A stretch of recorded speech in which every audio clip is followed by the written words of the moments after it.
Welcome to HurricaneCenterLive.com. I'm Alex Garcia, Director of the National Tropical Weather Conference and Executive Producer of these programs. These programs are made possible by USAA, the South Padre Island Convention and Tourist Bureau, and Plylocks Hurricane Clips. These programs are also a team effort with Bill Reed, the former Director of the National Hurricane Center, and Tim Smith, Chief Meteorologist of KRGV-TV. And now, here's Tim Smith. Good morning, everybody. Welcome to Ntwc Live for Wednesday, May the 12th. Glad to have you along today for what I think is going to be yet another terrific program, and I think today will be the terrificest. It's going to be really good.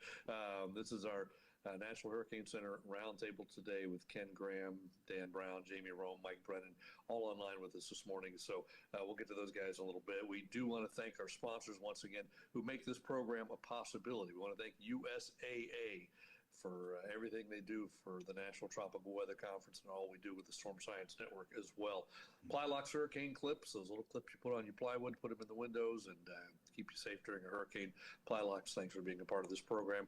And the South Padre Island Convention and Visitors Bureau, sponsor of this program once again. Last week I was out there for the program and a few hours after the program got to watch the SpaceX launch, the successful landing of the SpaceX SN-15 from the shores of South Padre Island. They launched about 5 miles south of South Padre Island. So exciting times out there. Again, a great program in store for you today. We'll start with our usual tropical update. We're getting to that time of year when there's actually something to talk about again. So for that, let's turn it over to our Master of Ceremonies, Mr. Bill Reed. Good morning, Bill. Morning, Tim, everybody. It's good to be with you today. I probably shouldn't be doing the tropics that got the pros from Dover on to do it for us. So I'll talk about areas that are outside their area of responsibility. All's quiet today in the tropical Atlantic and Eastern Pacific. At least it was when I looked. They'll correct me if I was wrong. Let's see if I can get this up here correctly. And it says it's coming up. Yes, sir.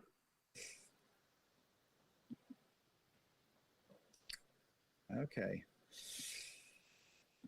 All right, the Indian Ocean and Western Pacific have two areas of interest. First, in the Western Pacific as a moderate risk area by the Joint Typhoon Warning Center east of the Philippines. We'll show you a few things on that. The models currently aren't overly enthusiastic about it, so as now at least a rainmaker for the Philippines is the primary concern right now. Area of bigger interest is another moderate risk in the next 48 hours of this system in the Northwest Indian Ocean, and we'll talk about that. This is the Himawari animation of the system east of the Philippines, and it kind of looks like a tropical system. Circulation and outflow evident there, and a nice ball of convection where the center of low pressure is, and again, it's heading slowly westward towards the Philippines. The one in the Indian Ocean hasn't got much easy to see organization. There's just a large area of convection throughout this whole region, but the models tend to be very consistent among the models that I have access to. This is a thing I get off of weather models, and way over here on this side here where those red dots are coming up the west coast of India towards their extreme northwest coast, just north of Mumbai, is a low pressure that the ECMWF takes down in the 960 to 980 range. GFS even a little stronger, but the same general idea. A Korean model, a UK Met, and a Canadian. They all seem to be interested in developing a significant cyclone, and the reason it's interesting to keep an eye on the upper regions of the coast of India is highly populated. From Mumbai all the way around to maybe even Karachi, Pakistan being a bit of a risk. So that's kind of where we're at this stage of the game. All right, how do I kill this thing? I always forget. There we go. Pardon me, we don't do Google Meet that often, so it's not my strong suit. Before we get to our speakers, we always want to recognize our sponsors. Without our sponsors, we wouldn't be able to do this show. First sponsor I want to talk about is USAA. USAA is a leading sponsor of the Storm Science Network that Alex is the president of. The company has created an insurance product for renters to make the most of their space and money. They make it easy to cover the stuff that you love for as little as 33 cents a day. USA, what you're made of, we're made for. Another sponsor we have is Plylocks. Plylocks is a device to fasten plywood to your windows in the advance of a hurricane. And they're made right here in the Houston area by people that I've known for quite some time. They're made for ease of use. It's fairly easy to use them. They install in seconds without nails, screws, or adhesives. They're an inexpensive, non-destructive way to protect your windows from high winds and wind-blown debris. Lock-in protection with Plylocks. Okay, I'm happy to welcome a fearsome foursome from the National Hurricane Center this morning. Ken Graham's continuing his reign of terror, bringing massive amounts of hurricanes and tropical storms upon us each season, and he's still smiling. That's good to see. He's the director there. Dan Brown is the warning coordination meteorologist. We've had him before, but this, I think, is the first time we've talked to Dan this year. Mike Brennan is in charge of the Hurricane Specialist Unit, and they're a few days away from being actively on the rotating shift world. And then we have the Wizard of Water, Jamie Rhome, head of the Storm Surge program at the Hurricane Center.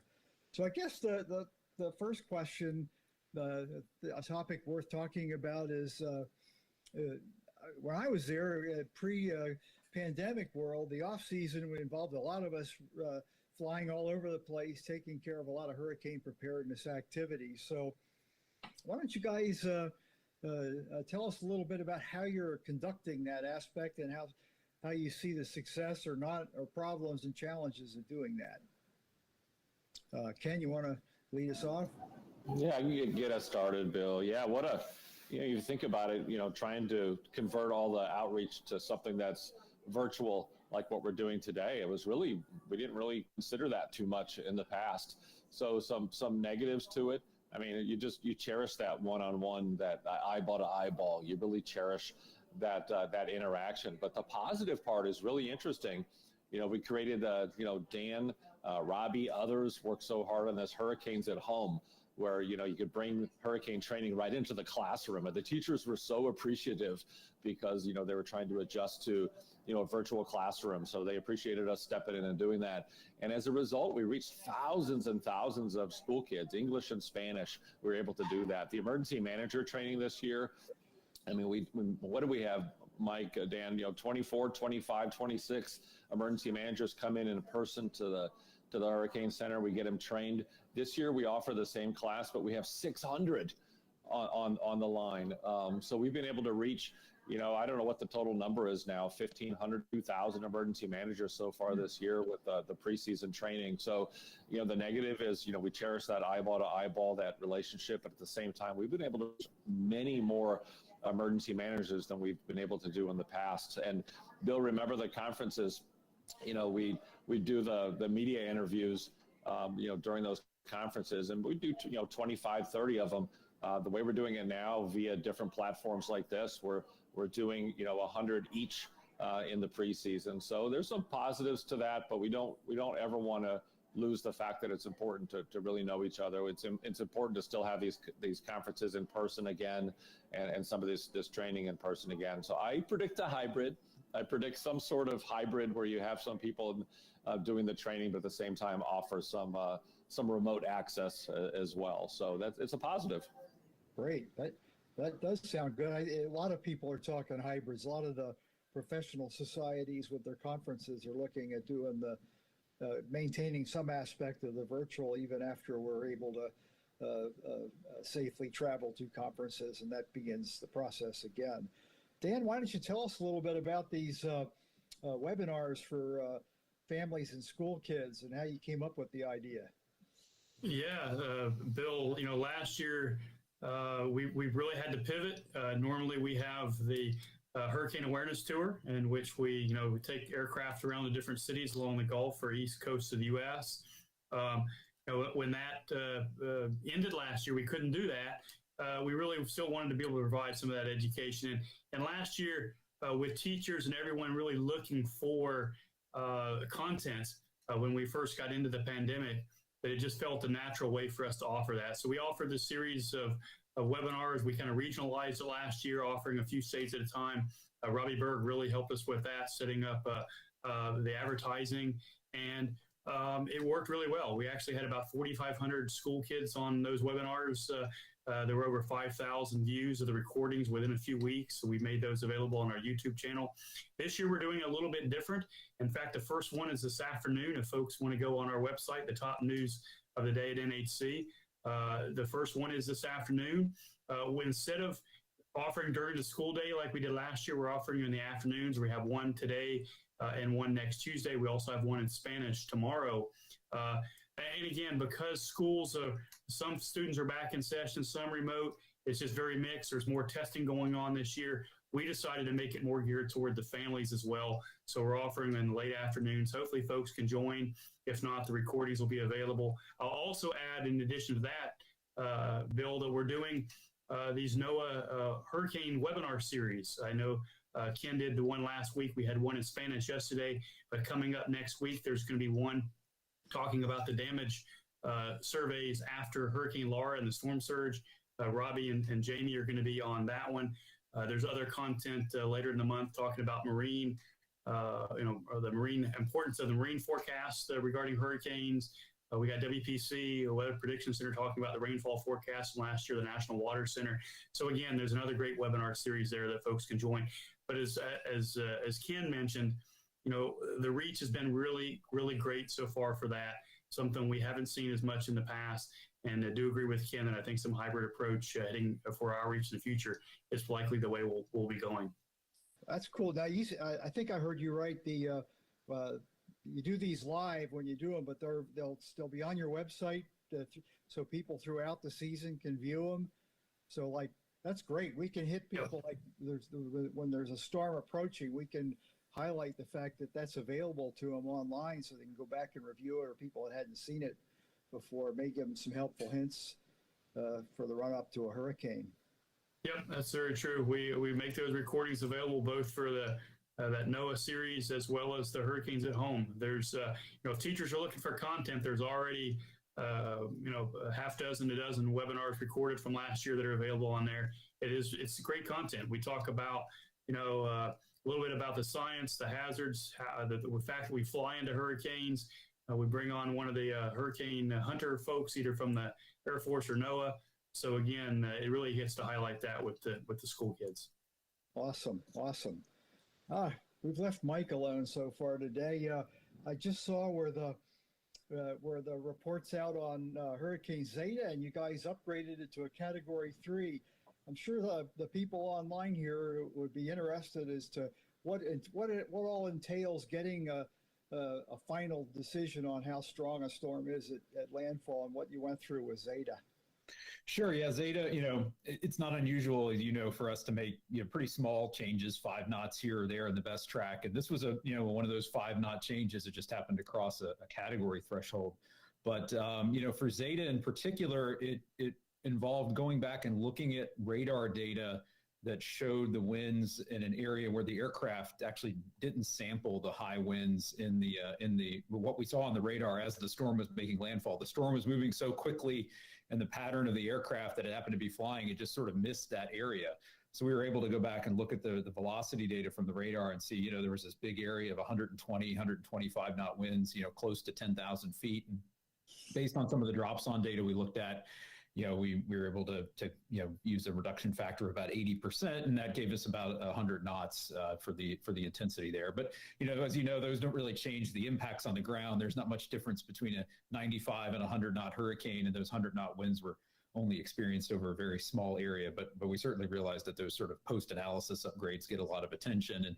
And this year, with so many storms, there's still a lot of data to plow through after the fact, and we're still wrapping up three of the reports for this year. Yeah, I guess the one that I get questions still from people that look at these things are, when do you anticipate Laura being online? We're getting close. I would expect in the next, few weeks we'll have everything out. But we go through a pretty rigorous internal review process here, and with a lot of reports, there was a lot for people to chew through. So some people ended up with 6 or 7 this year. So it's still a lot to plow through in terms of workload. But yeah, we want to try to wrap it up as soon as we can, since we're now about to head into the next season. We'd like to wrap that up before we get too deep into 2021. I wouldn't want to still be working on last year with new ones coming down the pike. No, that is true. I haven't had a chance to really review the Zeta report yet. What was the current estimate for the dollar damages from Zeta? Do you recall? Let me check real quick. Zeta, I think, was about 4.4 billion in the U.S. So, yeah, I have several friends that were impacted by Zeta. Ken knows one of them, Dave Reed, former hydrologist with the National Weather Service, lives just outside of Waveland, and he says the worst they've had since Katrina in their neck of the woods. So a lot of impacts on that one there. Yeah. What are your thoughts on what we're going to get as far as from the updates that were instituted on the GFS model, how it's going to impact the hurricane forecasting this year? Well, from the GFS implementation that went in, I think it went in March, but I think the biggest change people will see is there are going to be more storms forming in the GFS. It has a better ability to detect, forming tropical cyclones, but it also is going to have a little more in the way of false alarms. So especially out at the maybe longer lead times, you might see more of those systems showing up in the models that may or may not come to pass. But I think from our perspective, it's good to detect the storms that are going to be there, farther in advance, even if there's a little bit of a cost at false alarms. We have other model guidance we look at. We have other other things we can use to sort of calibrate our genesis probabilities. In general, I think the new GFS is going to be sort of a mixed bag in terms of track in the Atlantic. And then we have upgrades to the HMON and the HWRF models to compensate for the new GFS. Another big change for the GFS is it's going to be assimilating more of the aircraft data this year. The flight level observations are going to be going into the analysis. So that's hopefully will improve the analysis of the storm itself in the GFS. And we've got more and more of that data going into the regional models like HWRF now. And we really see the difference in the performance of HWRF when it has the TDR and the flight level and all the drops on data in there. Yeah, you see these changes gradually year to year, but it's now coming up on 9 years since I was there, and I look back. That's my benchmark, and it is a tremendous amount of improvement, especially on some of the structure and intensity aspects that they're getting out of those hurricane models. I'm amazed. Yeah, that's really started to pay dividends. I think 10 to 15 years ago, the statistical models were still the best intensity guidance we had for the most part. But they tend to do well in sort of typical situations. They're not going to do very well in rapid intensification scenarios because those are unusual events.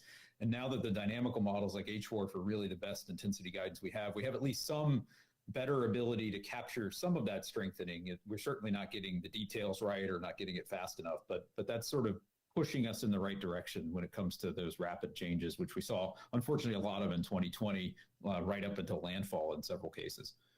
Yeah, a bunch of nightmare scenario repeating more than once in a season is pretty alarming, I guess. Well, Jamie, what you got new for us coming up this year in the storm surge world?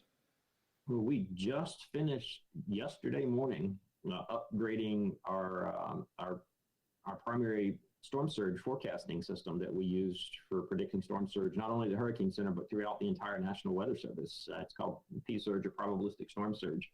It went from version 2.8 to version 2.9.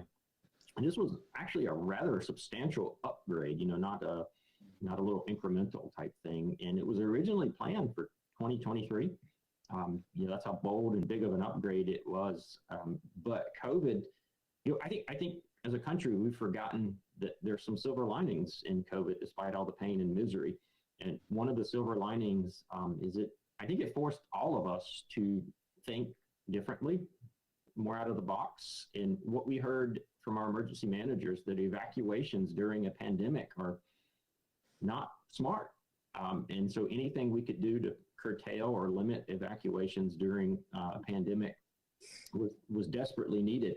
And this particular upgrade is our response to that need. It really does a much better job on what I call the edges or the tails or the periphery of the storm, and trying to bring down the risk-based probabilities on the edges, which we think will manifest itself into more targeted evacuations. And you saw that play out in Hurricane Laura over in your neck of the woods. And you can speak from experience. That storm, that track with those European ensembles plastered all over and south of the Houston-Galveston area should have prompted an evacuation of zones A through C. And instead you got, I think, a voluntary A, which is remarkable constraint on behalf of the emergency managers over there. And I've said it before, I'll say it again, probably one of the greatest achievements in evacuation decision-making that I've seen in my 12 years. And that was we were using that new version of P-Surge that was running experimentally behind the scenes. So that's sort of to give you a sense of how big of an impact we think it'll have. I think on the Laura non-evacuation over here, I think it was a number of factors in there. I think I'm absolutely certain that on the conversations over hotlines and other mechanisms where you were getting insight from you guys into the forecast office, which was then relayed to the decision makers, was making a huge difference. Because you're right, 10 years ago, I don't think there would have been a hesitation, because a rapidly intensifying storm and a 36-hour minimum time to go for a Category 4 level evacuation, they would have had to make the pull way too early to ascertain exactly which model was going to work best. So it's very good that you guys caught the leftward bias of the model at that time. And that's a credit to the hurricane specialists. I was a hurricane specialist before I did this, and it still was a shock to me that they had the wherewithal and the restraint not to chase the European model. And I mean, you kind of saw the rest of the world do that. Whether on social media, I saw some actual TV Mets fall for that as well. But the Hurricane Center was just unflappable. That track changed tiny, right, Mike? I mean, it barely budged throughout that evolution. And that is what speaks to the role of the Hurricane Center that I think is underappreciated. This steady, methodical, calm voice in this world of social media, which is often chaos, right? You look on social media and there's just information coming at you from all different directions, doom and gloom, all this sort of stuff. Whereas the Hurricane Center is just very calm and steady with its messaging. Yep, it does. Well, Tim, I've been ignoring you there. I bet you got some questions coming in. You're muted, Tim. Tim, you're muted. I know, this technology, Yeah. One of the questions that come in is just, what about last year surprised you guys? It was obviously we knew going in that it was going to be an incredibly active season. All the forecasts pointed that way, but it exceeded expectations in that sense. But what about the season surprised you? And I don't care who wants to start. Maybe Ken, we started with you to begin with. What about the 2020 hurricane season made you go, wow, didn't expect that? Well, I think a whole lot of things made me go, wow, when I look back at 2020, I can tell you that. But I think, I think the surprising part was just relentless. I mean, you always have this, peak. We look at August to September, but to be relentless through October and November, I mean, if you think about it, you usually by the middle of October, you start to back off a little bit. You start getting into our part of the season that we're recovering and getting ready for the next one. But that didn't end until, all the way through the entire season through November. So that really compressed the amount of time between when the season ended and we're starting a new season here. It just seems to go pretty quick, to be honest with you. But I think the real takeaway for me, I mean, you look back at the 2020 season, I mean, 30 named storms, I mean, the most we've recorded in 170 years of record keeping, just a record season. And during a pandemic where we had to make all the changes at the office, from cohort scheduling to shift changes from the parking lot into somebody in the building, or one-way hallways, we put tape on the floor around the hurricane specialists, and nobody was allowed to step inside that line during the season to keep ourselves safe. So I think the big takeaway from me is record season. We had a pandemic. We did what it took to keep ourselves safe so we could keep the public safe. That's something I'll never forget the rest of my career. Very nice. Yeah, Mike, in the sense of just the forecasting side of things, I mean, what about it? I think Jamie's point about the evacuations in Laura was outstanding. What did you see on the forecasting side that surprised you? Was there anything? Well, I think we faced sort of every different type of obstacle or hazard we could get in a season. I think we had a lot of challenges. We had a lot of storms that formed very close to land. We had a lot of rapid intensification right up to landfall or leading up to landfall. But if you look at NHC's forecasts of intensity during those rapid intensification events, we were actually better than pretty much all of the model guidance. So we were really adding a lot of value there. And just I think for the season as a whole, we were pretty clearly ahead of most of the model guidance on the intensity side. I think seeing 5 major hurricanes in October and November is something that's pretty remarkable. That's not what you typically expect, but we saw that, as Ken mentioned, that high level of not just activity, but extreme activity continue all the way into late November. And just having multiple storms affecting the same area, Eta and Iota, Laura and Delta, and it just sort of threw everything it had at us. And there were a lot of different challenges, from COVID to being able to get aircraft where we needed to with so much activity, and then just trying to keep our own staff safe. But I think we have a lot to be proud of. Going back to Jamie's point about Laura, I think during that time when the models were really sort of bouncing around all over the place, I went back and looked, and the NHC forecast only moved about 40 nautical miles during that time frame across portions of southwestern Louisiana. It never really got into Texas. It was very close to the border a couple of times, but that's sort of the benefit of the continuity that we can impose on the forecast, is we're not just going to chase the European or any other model that all of a sudden swings way over to one side of the forecast envelope. We're going to sort of impose that steady presence on the forecast itself, see how it behaves for a few cycles, and then we certainly did move over to the left, but not nearly as far as the model guidance did. And then the model guidance shifted back over to where we were, which is what we like to see. And that just, again, speaks to the value of the human having the human driving the forecast and the message. And it really pays off in terms of the consistency. And Dan, getting the message out had to be a challenge in the 2020 season, just because you're not together and you've got to communicate in new and different ways. What was that like trying to get the message out? Yeah, and that's what I was going to bring up, is that it certainly was just challenging from a sort of staffing posture. It was something new and different, but yet it's just incredible how much the staff came together. I mean, it blows your mind, to think of how we were able to accomplish all that. And that's not just NHC staff. That's folks like the unit that helps coordinate the aircraft. That's the FEMA folks that are in our building. Is that not everyone was in building together, but we did it through virtual means, remote, using chat, using a variety of ways. But we did it, and it was interesting at times, and that's also with coordination with the international folks. I mean, there were some challenges there in coordinating, because they were in the same staffing situation as some of the various Met services across the Caribbean, that they weren't all in the office together, and to be able to pull off things like using the video teleconference technology sort of on the fly to get those people together. It worked, and it was really a testament, I think, to everyone, both at NHC and also outside of NHC and the international community, FEMA, and so forth. So it was incredible. And Jamie, you're allowed to say, I was surprised just about how darn good we were, but I don't think anybody was surprised, because the storm surge, you guys are just getting better and better every year. I don't think there's a whole lot of surprise in just how good you're doing with that. Yeah, and a lot of that is predicated on the work of the hurricane specialists. I mean, poor Mike He must get like 27 text messages from me in like an hour. Is the plane there? What's the RMW? What's the radius of 4 knot winds? Did it change? Is it moving? Is it on track?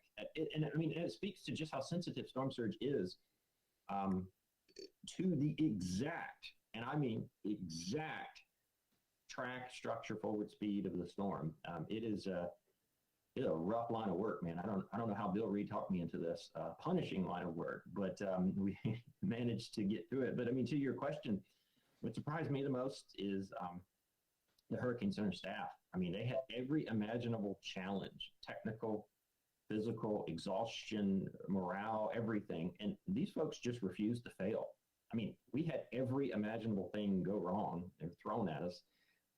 And these folks just literally refused to fail. I mean, just absolutely. They were, I mean, if it would have required sending passenger pigeons out the door, I think our staff would have done it. I mean, that's just how desperate they were to get their message out through any and all means necessary. The amount of technical innovation that occurred behind the scenes, I still don't know that story has fully been told.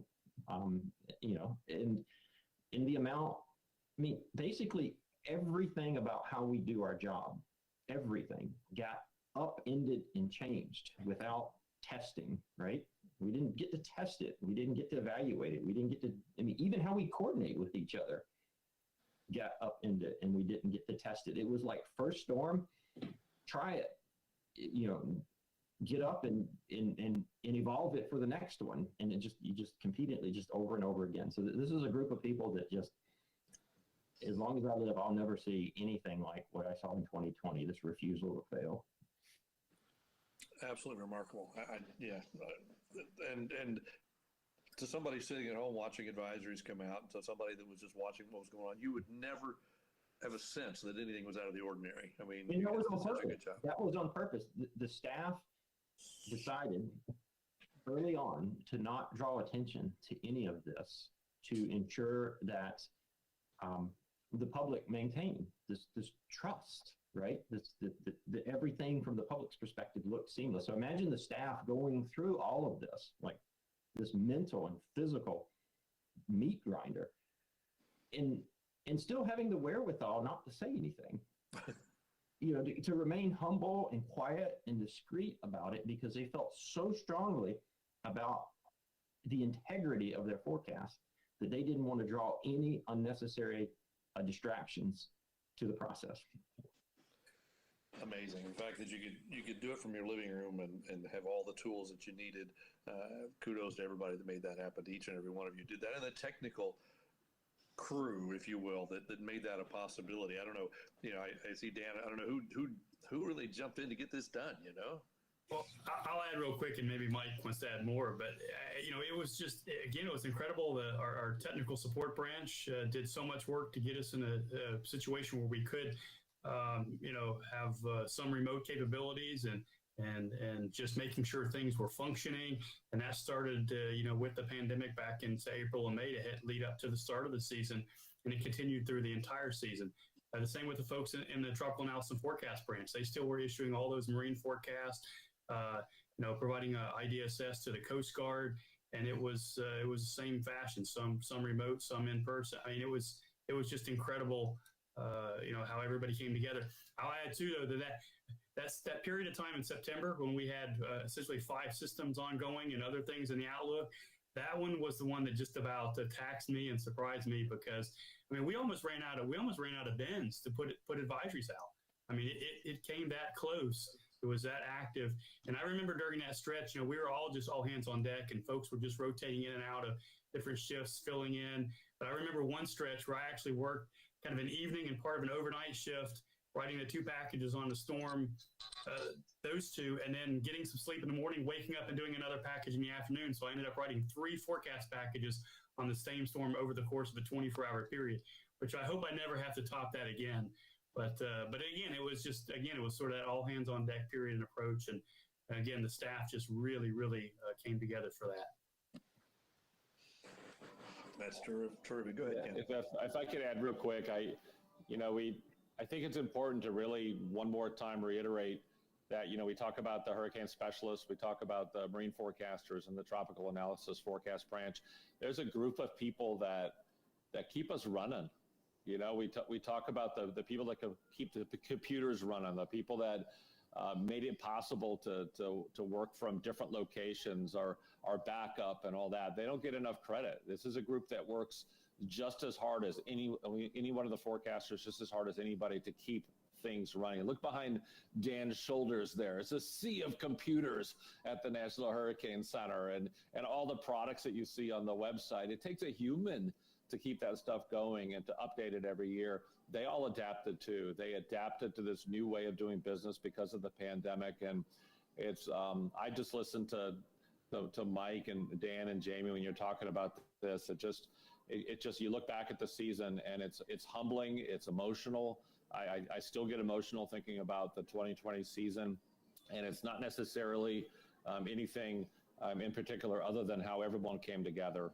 Everybody came together to make this adaptation to keep us safe, and this group of people is the foundation. The tech folks at the office, they keep us running, and I just want to give a big national shout out to this group that we don't normally see on any of these TV shows, but we can't do it without them.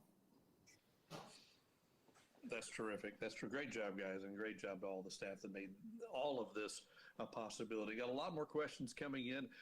We'll get back to Bill in just a second. We do want to take a moment and acknowledge our sponsors once again who make this program and all the programs every Wednesday morning at 10 a.m. a possibility. One of our sponsors, of course, the South Padre Island Convention and Visitors Bureau. From the beach and water lovers to adventure seekers and kids of all ages, the city of South Padre Island says past and present visitors know that South Padre is fun and perfect. The island encourages people to plan their escape and come visit. South Padre Island is so ready for you. sopadre.com is the website, sopadre.com. If you get a chance, check it out. And if you're there at the right time, you might see a SpaceX launch. We just saw one last Wednesday, a little bit after this program was over. Also, thanks to Blackmagic. Blackmagic designs ATEM mini line of live production switchers. Makes it easy to create professional broadcasts like what you're seeing today. Broadcast quality programs and multi-camera productions where you can stream them live. Simply connect the ATEM Mini to your video sources and go live with up to 8 sources. The ATEM Mini line works with any streaming software, and the ATEM Mini Pro and Extreme can stream direct to social media. For more information, visit blackmagicdesign.com. Blackmagicdesign.com. I have a question that came in online, and I think we just got the answer to this through email this morning. But when will we expect Noaa's 2021 hurricane season predictions? I think I saw an email from the Hurricane Center this morning on that.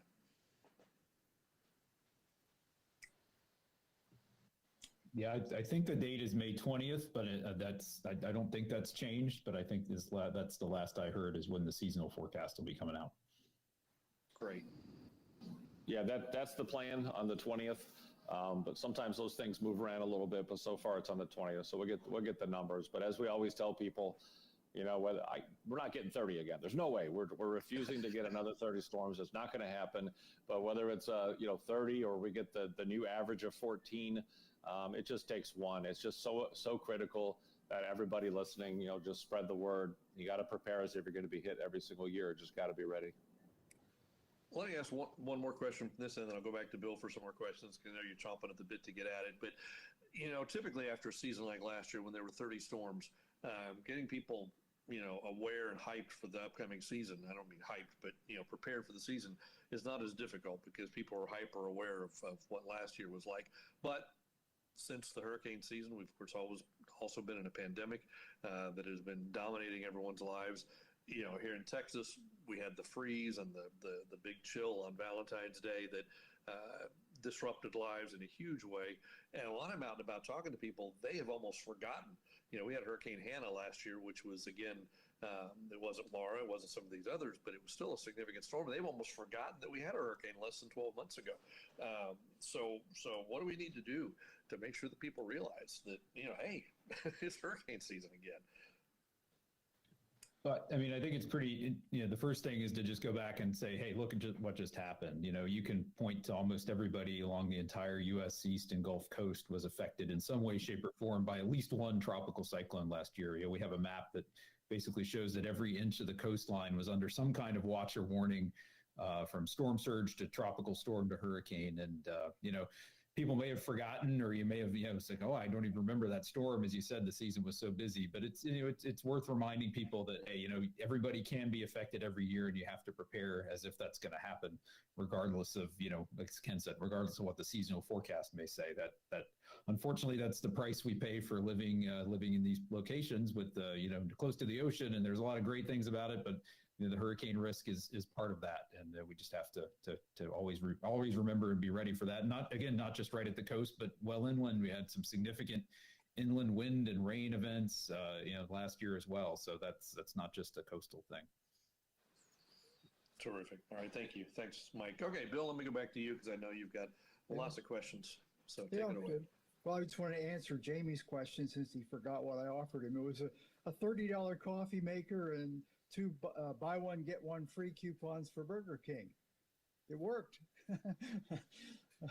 There was a lot of coffee consumed during hurricane season, at least at my house anyway. And you had to shift to increasingly stronger versions of it as the season went on. Yeah, it's a personal note as to how difficult it is to be fully prepared. I thought I had a pretty good stockpile of what I need for storms, and I had the window covers and all that sort of thing. Well, Harvey came in, and the flooding is extended into its 4th day where we couldn't get out of the neighborhood. I ran out of coffee.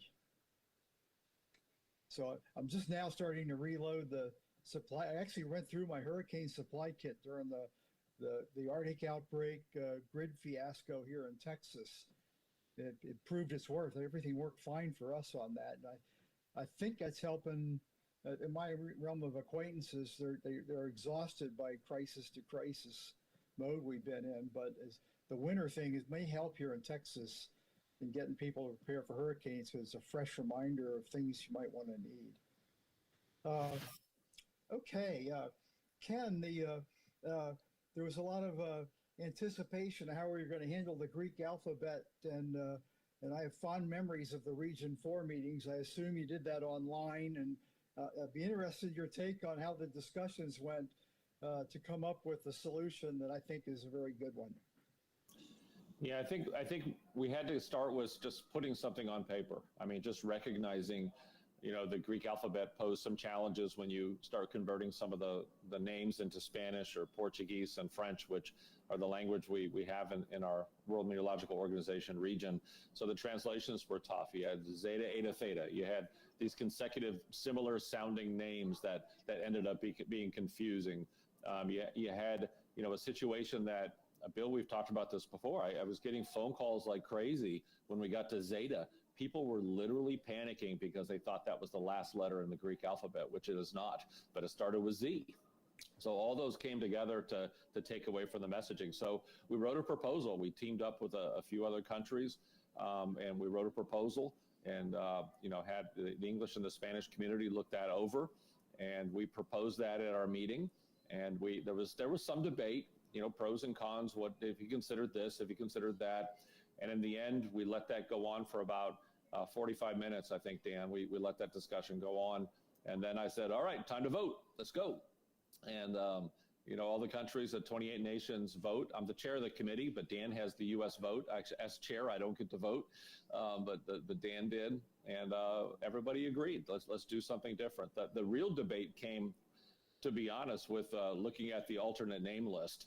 When you throw out the actual names out there, and then the debate about you have to make sure they're not offensive in a different language. You got to make sure they don't have some sort of alternate meaning that's unintended. So there was that debate, and there was suggestions about names. That discussion might have gone longer than deciding not to use the Greek alphabet. You really get into the weeds of the names. And once we got some changes associated with those names, we took another vote, and it was unanimous. We accepted those names, and I think it's not just the U.S., but all those other countries agreed this is a better way to do things. So we're pretty proud of that. I think it's going to be better. This alternate name list will carry through the 6 years of names. That list will stay the same. So once we run out of names, which we're not going to have happen again, I hope, we'll start with A again and go through the list, but they'll be much more familiar. Yeah. I'll be happy to get this season behind me. The cicadas are on a 17-year cycle, and I'm on a 6-year. Every year that Bill comes up in the name list for a season, I get a little anxiety attack. It's going to be notorious, and so far none of them have had a big impact. So let's keep that trend going. Seems like in weather disasters where we lose power, the indirect fatalities due to carbon monoxide poisoning is rearing its ugly head. You guys have any possible ideas that we could use to better message that? I'm not sure that's really the problem, because here in the winter event, there was all the TV guys here were hammering the fact that you don't want to burn anything inside because of the carbon monoxide threat, but we still had a large loss of life due to that. Bill, I guess I can start here. There goes my background. I think I told you that happens occasionally. No, I just think that we have to try to start meshing it. I know they did, like you said, in Texas, but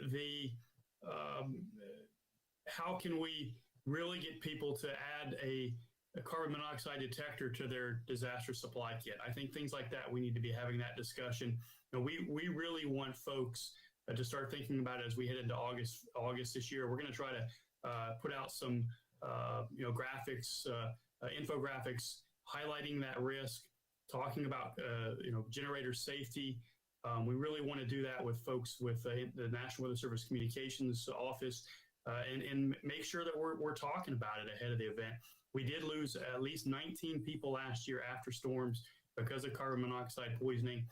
There were several, 4 or 5 after Hannah that are included in that number. And I think in some of those cases, accidents happen. You may think that the generator is properly ventilated. It's not. A door shuts due to wind. Things like that happen. And the next thing you know, there's carbon monoxide issues. So we really do need to message that. And it's not just hurricanes. It's really with all these weather hazards after power outages that we're seeing this. So certainly something that we are akin to now. In addition to that, it's making sure people aren't driving around barricades into flooded roadways. That was the problem back in 2018, 2019. We saw a lot of that. So again, those are really 2 of the biggest messaging issues, concerns that we want to try to address, is keep people safe, after the storm during that recovery phase. Good. Yeah. Another question that came across for me was we're still recommending, I know it's cast in words that this is a minimum of 3 days worth of supplies, but the questioner was saying he's really surprised at the experiences of recent years is even the lower end storms, the disruption of availability of products and services generally runs a week or more in the impacted areas. I guess they just haven't stepped up and increased that length of time yet for needing your supplies. I think there's some recommendations for, different states have had different recommendations. I know in a lot of our graphics, we say at least 3 days, but I would certainly encourage folks to have supplies for longer periods than that. Personal experience here after Hurricane Wilma, which was more than a decade ago, was that, supplies, gasoline, things where it was scarce for many days, more than 3 days after. So I certainly try to keep about a week's supply of food and water here for my family, as well as make sure that I have gas because power outage after the storm certainly affected the ability to get that. And I was still traveling to and from work, and was starting to get pretty low within a few days. Yeah, that's true. I guess this probably comes back to the Region 4 meeting. Did you learn anything new about the impacts in Nicaragua and Honduras from back-to-back high-end hurricane hits? Well, I think a few things related to that. Big impact, without a doubt. I mean, it wasn't, similar to what we experienced with, they had a significant storm surge, but they also had the inland rain, which impacted so many people. And you add terrain on top of that, you get the mudslides. And so just a significant impact. But one thing that really stood away, for me, that really stood out was the fact that we made a difference. You go back to Mitch, and losing thousands of people with these previous storms. This was a situation that where the forecast was a good forecast. There was notice. It allowed those countries to really get the information out. A lot of people got out of harm's way, and I think that's one of the big takeaways is what we're doing here to get people out of harm's way, like in the situation with Hurricane Laura and 100% evacuation compliance, which is absolutely staggering. We lost more people with carbon monoxide poisoning than we did storm surge in Hurricane Laura, despite over a 17-foot storm surge. So that's something to really consider. So those countries did the same thing. They were able to get people out of harm's way. Big impact. They're going to be dealing with it for years and years. There was still significant loss of life, but considering historically, Bill, I think we're making a difference. This weather-ready nations concept that we're working with these other countries with and getting people out of harm's way. It's a good forecast. There's good lead time. There's good communication. There's good collaboration with those countries. I think we're seeing a big difference, and it's working. Yeah, I was actually in Costa Rica when Mitch made landfall, and there was very little TV coverage in Costa Rica. And this is one of the more developed countries down there. The family we were staying with, nobody had phones. There was a kiosk out in the square that you started throwing money in if you wanted to make a phone call. I think this little baby here is making a big difference. Most people now down there, even we think of them as impoverished, but the smartphone technology has really made an impact in those countries, and that's probably how a lot of them got warnings this time that otherwise might not have. Yeah, Bill, and something else that I learned during our RA4 meeting, several countries talked about when we do the social media briefings, the live updates, they're airing them. Mm-hmm. And I actually didn't know that during the season. So to find that out really makes me think about, do we need to do some things differently in addition to make sure we're mentioning these countries in during these landfall situations. So they're literally re-airing our briefings and our videos to cell phones, like you said, people getting those things on their cell phones, and I think it really is making a difference. That's great stuff. What have I missed here? Oh yeah, the Hurricane Liaison team. I have fond memories of the 3 or 4 activations that I was called over from Houston to work a storm there. I'm guessing a whole lot of things are done differently now. Can you explain to everybody how that process, what it is and how that process works? Yeah, I can take a first crack at that. So the Hurricane Liaison team is basically FEMA's outpost here at NHC. We have 2 FEMA employees that work here full time, and they basically coordinate and facilitate all of the briefings and a lot of the IDSS that we do from NHC that's directed at FEMA, the federal government, and then also video, state teleconferences, and even reaching down to the local level. So what they'll do when there's a storm in a normal situation, non-COVID, they would bring in the regional hurricane program managers and other FEMA personnel to come here to NHC for the areas being affected. And those regional hurricane program managers have a really in-depth knowledge of the various states and localities that are being affected by the storm, what their timelines are, what their key decision points are. And they can sort of serve as the conduit between the emergency managers on the ground making those decisions at the state or local level, and then the forecasters here at NHC to answer questions about the forecast uncertainty or the confidence in the forecast, or just to get help interpreting and making sense of all the data and the products. So they're sort of our permanent plug-in we have to the emergency management community. And then certainly in a year like last year, I don't know how many FEMA VTCs I did. It was over 100. Just briefing again the federal government, the entire federal government, not just FEMA, but all the agencies, the cabinet level agencies, and then also reaching down to Florida and all the other states in the FEMA regions. So they're a real key part of us getting that message out. Yeah, very interesting. That's a very valuable function that probably isn't noticed by very many people outside of the loop that are involved in it there. Any significant changes in the products that'll be going out via the web this year? There's not a whole lot that's different this year. We still have the experimental peak storm surge graphic that Jamie's group and SSU produces that was experimental last year and had a lot of use. But again, just sort of a graphical high-level depiction of the storm surge forecast that's in the public advisory for a lot of really useful for sort of media and high-level briefings. I guess the biggest change is we're going to start issuing the Atlantic TWO on May 15th.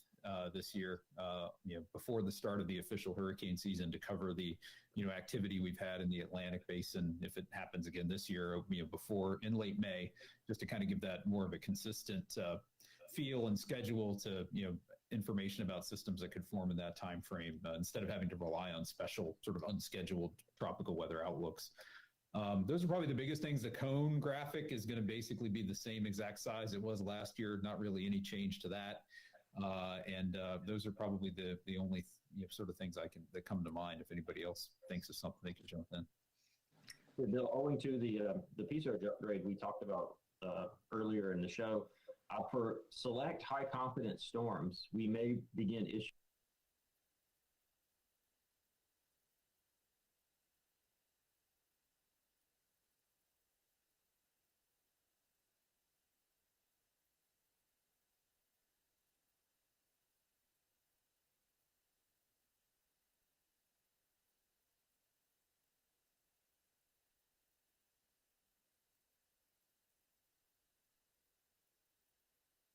landfall.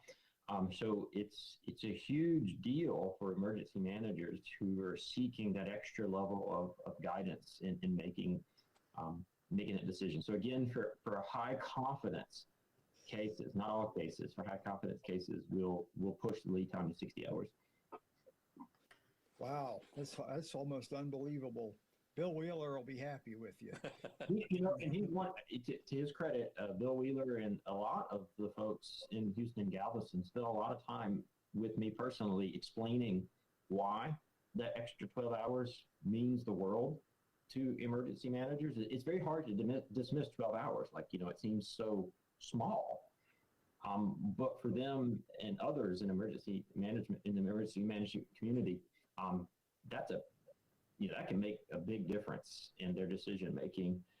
So kudos to Bill Wheeler and his crew over in Harris County for really taking the time to explain that to me. Yeah, there's a million people in the category 4 or 5 evacuation zones in southeast Texas, and although the plans say 36 hours, I think most people would like to give them better lead time. So that's a good idea. Well, we've come up on to the end of our hour already. It's just amazing. We'll wrap it up here in a minute. I'll just want to give one more plug to our sponsor, USAA. They make insurance products for veterans. So when a Navy family gets a little surprise, they didn't panic. They get a bigger car for their soon-to-be bigger family. Then they call USAA to find the right coverage for them, along with much-needed savings. USAA, what you're made of and what you're made for. Any final questions you got there, Tim? I do have some that came in, so maybe we can do this in rapid fire method, because we are coming up on 11 o'clock, and we appreciate your time, gentlemen, for being here. And I guess this first one will go to Ken after your meeting. Katie wants to know if there's any talk of adding another category to the scale for something like Dorian. Is there any talk of adding a category 6? Yeah, we've really worked hard to get away from focusing on those categories as we've tried to really communicate. Those categories just covers the wind and really doesn't cover some of the other impacts, such as the storm surge, which is historically the leading cause of fatalities, and also the inland rain as well. So we've done a lot of work to be able to separate those impacts from those categories, like the storm surge watch and warning and so forth. So that's what we're trying to do. I mean, the category gives you just an overall sense of how bad the storm's going to be, but it's so critical to really dig down a couple layers to see what exactly those impacts are going to be. The threat of water is more than 80% of your fatalities is still associated with that water. So we're trying to get away from those categories and really get to those impacts. Good. Any storms like Dorian causing changes to building codes, like what Andrew did? Are there any recent storms that are causing people to act? Another question from online. We got silence, so I'm guessing no. Yeah, there's not anything that I've been aware of that I've heard. Yeah.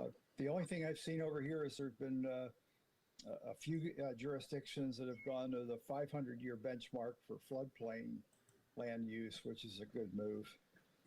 Yeah, I was going to say the same, Tim. I think it's causing people to evaluate flood risk and the purchasing of flood insurance, which if you can hear my voice, you should probably have flood insurance. Yeah, and be so careful. This whole misnomer of this 1% is some sort of threshold. If you look, anybody needs flood insurance. It's quite simple. I mean, 1% is a 1% chance at any given point, any given year is the same thing as 1 in 100 chance, which neither one of those really send any urgency, right? Doesn't sound like too big of a deal. But when I take those same numbers and say you got more than a 26% of flooding in your 30-year mortgage, that gets your attention. And by the way, all three of those different ways of mentioning that are the same thing. So make sure you have that insurance to cover yourself. Yeah, it's like I always use the fire insurance. Try to get a mortgage without fire insurance. Standard building codes in the U.S., the worst ones are probably a 1 in 2,000 risk of a fire claim. So compare that to your 1 in 100 flood risk. Why would you not want to have the coverage? One last question, and we'll wrap it up with this. And this one came in a little while ago. How'd you guys deal with fatigue last year? In that amazing season. You had to be exhausted. You ramp up, but there's only so many people. How'd you do it? So I don't know who wants to start this one here. We did a lot to keep ourselves up. We had all hands meetings. We talked to each other. We called each other in the night going, "Are you tired?" "Yeah, I'm tired. We got this. We got this." So we did everything we could to really just keep talking. We kept focused on the mission to keep ourselves up. But without a doubt, we were tired. There was a lot of overtime. Jamie knows a little bit about that. So there was quite a bit of overtime involved. And I think communication, we're a family. At NAC, we're a family, and we openly talk about that fatigue. We openly talk about how to keep ourselves up. It was the communication that really helped keep us going. I would say that Ken has made it very comfortable to talk about, your vulnerabilities. I'm tired today. I don't feel good today. And the staff really responded to that. We live in a society, for better or for worse, people don't feel comfortable saying, I don't feel good today, or, what have you. But Ken really opened up that dialogue and let people sort of say, I didn't sleep well, I'm not feeling good today. And I think that really helped. All right, guys. Well, what a great program once again. We really appreciate it. Jamie, Dan, Mike, and Ken, terrific program today. Thanks for spending the hour with us. We really appreciate it, and we hope that we're able to get the word out about what you guys are doing and let folks know how hard you worked last year and how ready you are to go at it again this year. We appreciate it. Yeah, I'm really grateful to you guys to be able to spend an hour of your busy time letting me reconnect with you guys and hear great stories about great things coming forward. Terrific. Gentlemen, once again, go ahead. Thank you all. Now, I want to thank you all too, because it's programs like this. Please don't underestimate your influence in getting people prepared. So it's programs like this that to get the word out, to just offer us a chance to talk about these, answer questions. Please, thank you. Thank you for what you do in getting the word out. You have a big part to play in this mission and preparedness. So thank you all so much. Thanks, guys. We appreciate it. Bill, we got another great program coming up next week, don't we? We're going to stay with the Hurricane Center. Yeah, we're bringing long-term deputy director and probably the longest tenured acting director in the history of government service, Dr. Ed Rappaport is going to be with us. I understand he's heading into my neck of the woods called Retirement City at the end of this month, and it'll be great to send him off with some nice questions and maybe a little roasting. That'll be next Wednesday at 10 a.m. right here on NTWC Live. We hope you'll join us for that. Bill, great job again today. As always, we appreciate your input and your great insight, questions with your friends as much as anything. So we appreciate that. Thanks, Bill. That wraps up today's program. We appreciate you joining us today. Everybody who's joining us on all the platforms where we're broadcasting today. We'll thank our sponsors, USAA, Plylocks, and South Padre Island for making these programs a possibility. We look forward to seeing you next Wednesday at 10 a.m. with Dr. Ed Rappaport. Until then, have a great week. Stay safe, everybody.